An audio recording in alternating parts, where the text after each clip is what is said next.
Hey everyone, welcome back to the channel. It's been 6 years since the last episode of the Forza Motorsport franchise. Turns 10 Studios returns today with a new episode that aims to bring the brand back to its roots. Anticipated by many sim racing fans, including myself, Forza Motorsport 8 has been available since October 10th on Xbox Series X and S and PC. Let's be clear, the game is very good, but I'm still left feeling a bit hungry on several points. It has to be said that I had high expectations for this new Forza Motorsport installment. Let's see what this new Forza Motorsport 8 does well and where it falls short.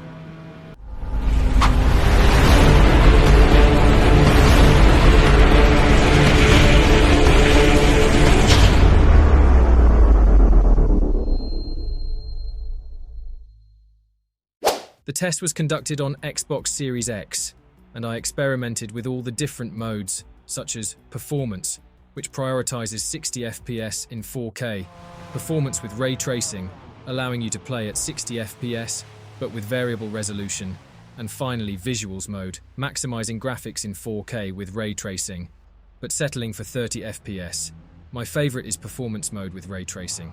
Graphically, I find that Visuals mode doesn't offer enough in-game to justify going without 60 FPS for a car racing game. As for the graphics of this Forza Motorsport, I have to say that I have mixed feelings. Yes, the game is beautiful, even amazing at times, but it leaves a taste of underachievement on certain points. It owes its beauty to its weather effects, which are simply breathtaking. Whether it's rain, night, or the reflection of the sun, the effects are fantastic and add significantly to the immersive experience. When you're racing in the evening, for example, you can see the halo effects generated by the sun in different parts of the circuit as you lap after lap. The realistic puddles on the tarmac, especially with ray tracing activated, are a delight for the retina. As for the night races, they're no different. The lighting is stunning, and it's a joy to drive with your feet to the floor in headlights. However, daylight is the real problem. The graphics, especially of the track and the cars, look quite artificial. The choice of colours lacks something that would make them look more realistic in daylight. The exterior modelling of the cars is flawless, but the interiors of some models leave something to be desired. I find Forza Horizon 5's car interiors better rendered. In comparison to its most faithful competitor, Gran Turismo 7, I'd say that Gran Turismo 7 looks a little better in daylight, but Forza Motorsport 8 is far superior during rain and nighttime racing. Another somewhat neglected point is the rendering of damage. After a crash, you won't end up with a bonnetless or doorless car like in EA Sports WRC, but only with a few creases in the sheet metal and scratches in the paintwork that look more like you've left your Porsche 919 in a supermarket parking lot than after a run in the 24 hours of Le Mans. In this area, the series is not evolving, and that's a bit of a disappointment, especially since Project Cars 2 does a much better job of it. To summarize, Forza Motorsport could have been a graphical no fault, but despite this, it remains one of the most stunning car racing games today, if not the most stunning.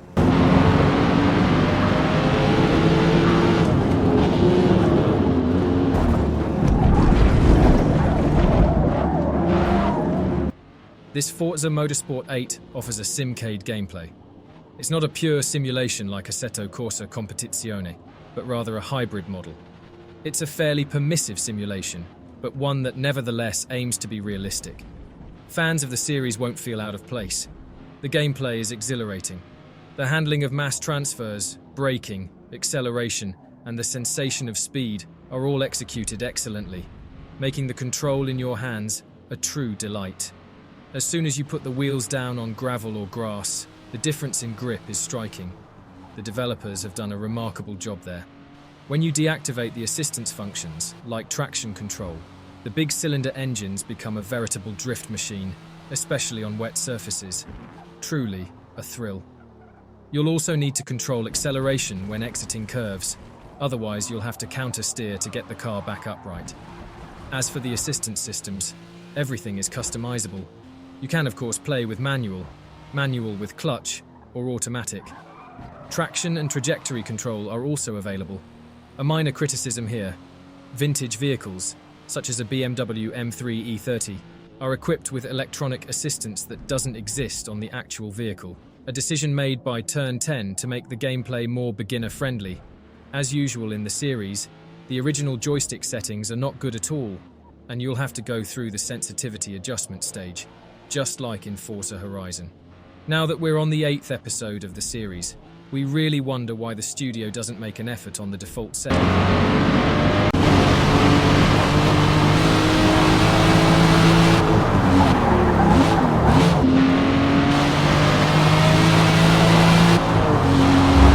Each vehicle behaves differently, and whether you're driving a rear-wheel drive, front-wheel drive, or all-wheel drive, you can feel the difference.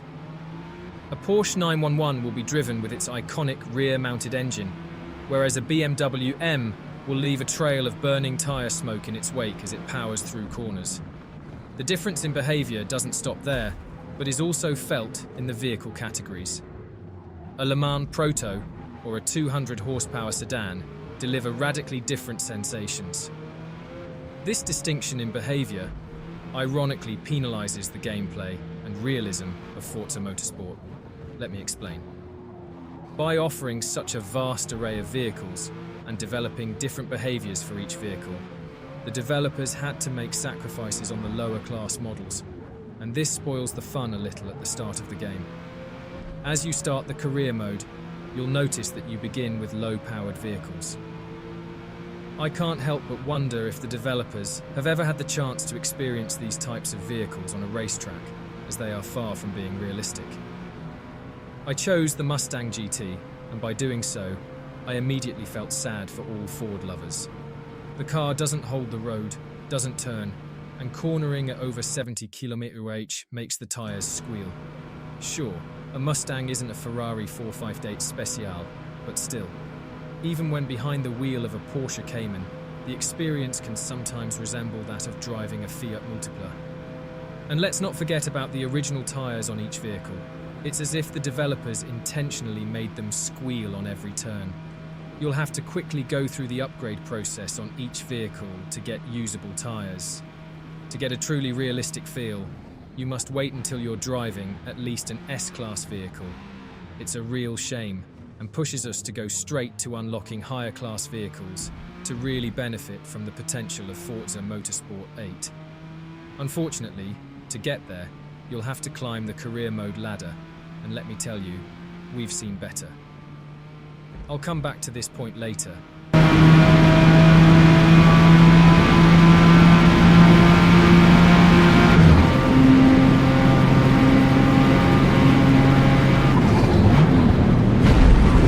Forza Motorsport boasts an impressive array of content at its launch. The game offers 500 vehicles and 20 racetracks such as the magnificent Spa-Francorchamps, Suzuka, Silverstone, Mugello, the Ferrari Circuit, Maple Valley, Watkins Glen International, and the 24 of Le Mans, with its mythical Unodières Straight. With the different circuit variations, we end up with around 50 different tracks, which leaves plenty to do. Turns 10 has already confirmed the arrival of additional circuits, including Yas Marina in November and the famous Nordschleife and its 21 km of green hell for spring 2024. When it comes to game modes, there's a free play mode that lets you create an event as you please. It could be just one race, or a whole championship with a mix of vehicle classes, or simply a test drive mode, where you borrow a vehicle, choose a track and drive. Handy for getting into the swing of things, or trying out a vehicle. Rivals mode is a kind of online time trial, where you take on the ghosts of other players. Featured multiplayer offers online championships, and should see more content in the years to come. Career mode is likely to be the one you spend most time in initially. It consists of a series of mini championship-style events, featuring a specific model, category, or class of car. Each event includes a free practice session to familiarise you with the car and the track. Unfortunately, there's no qualifying, so you're free to choose your starting position for the race. Depending on your starting position, you'll earn more or fewer credits. The same applies to the choice of AI difficulty and driving assistance. The higher the difficulty, the greater the reward at the end of the race. The more you use a vehicle, the more XP you earn. XP is used to unlock upgrades for your car, making it even better. Although the XP system is new, vehicle upgrades are similar to those in previous episodes. Cosmetic tuning is as simplistic as ever. A front bumper, a rear bumper, a spoiler tuning, a pity. An automatic upgrade system lets the AI optimize the car with your available credits, which is rather handy, as the system isn't really that interesting. On the other hand, once you've unlocked parts such as racing shock absorbers or stabilizer bars, you can finally fine-tune your vehicle's settings, and that's when you realize just how sharp this new Forza's physics engine is. For tuning enthusiasts,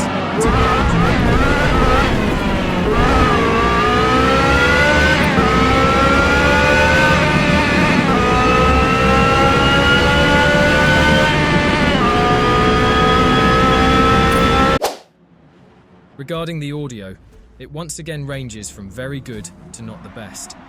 Firstly, there's no music during the races. Personally, I find this great. I'd rather hear the melody of a roaring V12 than the lounge music of Gran Turismo. The problem, however, is that some models sound very unrepresentative of the real thing.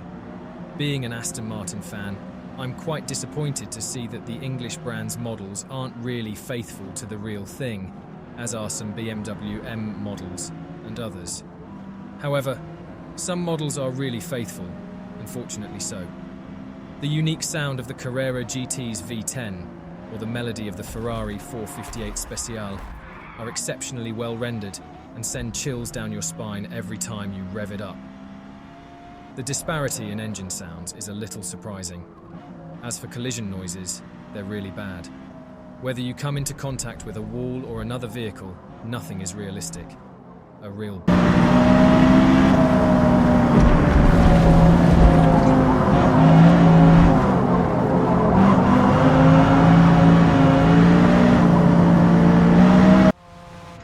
Forza Motorsport features an online multiplayer experience designed to ensure the game's longevity. When you start the online mode, you must take part in 3 qualifying races. These races, although varied, are generally associated with specific cars. Successful completion of these qualifying laps during practice sessions is crucial to securing an advantageous starting position. Once you've qualified, special events such as Mazda Spec, LMP, Touring Car, and GT open up. While some of these series remain constant, others evolve, reminiscent of the dynamics of Forza Horizon. Spec series feature cars with predefined performance, while open races offer the freedom to customize and adjust vehicles according to certain performance criteria. This allows players to optimize the handling, braking, or power of their cars according to the demands of each event. Your progress in the game is reflected by your driver level, not just your multiplayer exploits. The safety index, meanwhile, is graded from S, which is the highest, to E, the lowest. Keeping your index high is crucial for optimal matchmaking and avoiding destructive players. Your skill level, marked between 1000 and 5000, determines which players you will be matched with. So, to guarantee a good ranking, it's essential to prioritize impeccable racing. A high safety score ensures racing alongside serious drivers, making the experience that much more enjoyable. Turn 10 has invested heavily in multiplayer, with stable netcode and careful matchmaking. To conclude this review of Forza Motorsport 8, it's clear that Turn 10 Studios has created a racing experience that draws on its extensive expertise in the genre. The game impresses with its impeccable weather effects, and the night races are simply breathtaking. However, it is not without its faults. The daytime visuals, the mixed authenticity of certain car behaviors, and the repetitive tire squeal of some models show that there is room for fine-tuning. The content on offer is generous, with an impressive range of vehicles and tracks, and the promise of more to come. But the true essence of a racing game lies in its gameplay, and while Forza Motorsport 8 offers some exhilarating moments, it sometimes feels a little disconnected from reality, particularly in the handling of low-powered vehicles. Even if the game isn't the epitome of perfection, it undeniably holds its place among the most visually stunning and content-rich racing games on the market. For fans of the series and newcomers alike, Forza Motorsport 8 is a worthwhile experience, and we hope that some of its imperfections will be corrected in future updates. Thanks for joining us on this turbocharged review of Forza Motorsport 8. Be sure to hit that like button, subscribe for more, and leave your thoughts in the comments below. Until next time.